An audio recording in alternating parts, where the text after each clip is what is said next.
Gonna make a semi-quick video of my 2007 VX110s. I'm gonna call this the complete build. It's about 95% complete. Bought these last summer, last July. It's now May 2024.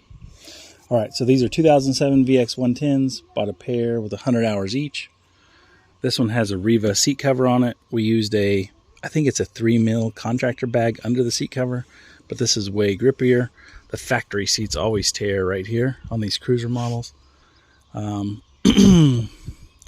put new grips on there. That's pretty easy. And I've got new springs for these. I'm going to try new springs out, hoping that it'll pop it up like this. This is for a media controller, Bluetooth media controller. So it sits right there, and I've got Bluetooth, basically ear protective muffs. Okay. And then obviously we have Garmin's on them. Power and transducer. I'll show you how that transducer is ran in a second. These are Enduro mirrors. Knockoff. I can't remember what they're called, but they're about $130 for a pair. On the other ski I'll show you, I've got some that I bought off Amazon for about $55 for the pair with the arms and with things that go on handlebars for motorcycles. But these are obviously ram mounts. Got the same ram mount right there.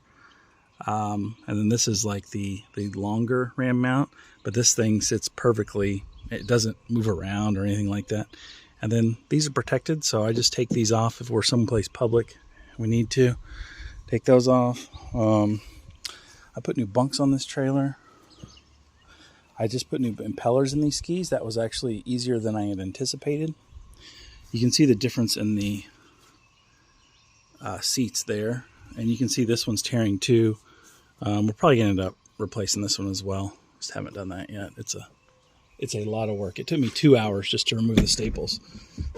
The other big thing we've done, there's Mac Boost battery disconnect switch right there. So what I have done is a SAE dongle so I can charge the batteries as well. But I kind of use SAEs to take off power. So that's how I've powered the Garmin's as well. So the power cable coming up is basically wired into an SAE. An 8 feet, 10 feet. I've got these bilge pumps in here. These have automatic floats on them. And you can see where I've ran the exit, the output of the bilge pump, because I was concerned with these skis. You know, they're used, they're 15 years old or more. Do they leak? I don't know. When we go north for the summer, we leave them in the water, so I just don't know. But there's you can see the hose coming up, and I've got a nice 90-degree fitting. It's chrome on the outside, and this thing shoots water. It shoots it way out here, so you don't want it too low, but I try not to get into the decals. This one's a little higher than the other one. You see how it is versus the decal on that one. So they're slightly different, but pretty close.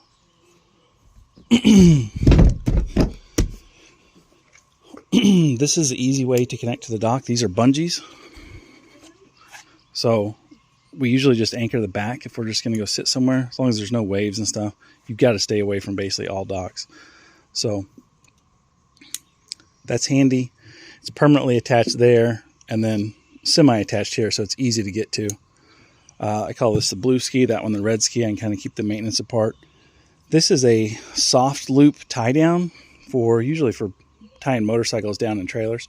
But what I do is with ski ropes and tube ropes, I actually use these aluminum carabiners that are rated, I don't know, 12 KN. I can't remember what that is, but it's very strong. I haven't broken one yet, but I basically attached the wakeboard rope right here with one of those carabiners, as well as the tube rope, whatever, but mostly wakeboard rope. We're trying to get out of tubing. I found these on Temu. They're pretty expensive, but the nice thing is they keep the rope. They keep the rope in one end, so you're only ever dealing with one end. You can't ever get it goofed around, you know, when you're using them. So that one has a 7-inch screen on it. This one has a 5-inch. If you can afford it, I would definitely go 7-inch. See, you ran the same power setup, basically same RAM setup. ram mount set up. I found these bolts later. I thought I was smart and got black bolts with hex heads, so they look a lot cleaner. You can see this is where the factory mirrors were, by the way. So I'm just kind of reusing those holes, and then I drilled the ram mounts, these ram mounts slightly differently to fit in there. And then these, these are still too low. It'd be way better, I think, if they were right up here, which the later skis are either up here or they're up here on the hood. I can't remember. Let me show you how to put in that depth finder transom mount, or sorry, the transducer. So there's a transducer. I clean that area and use duck putty, and this thing measures bottom. You know, I'm not a fisherman. I don't know if it affects the accuracy for fishing when you're sitting still, but this thing reads bottom at full speed at 50 miles an hour. In my other ski, see how it's got a little oil in the hole, or, you know, some leakage in there? Because I didn't get this ski new, it's got some of that stuff in the bottom of the hole. Otherwise, I would have put it, you know, up here, kind of in the V of the hole.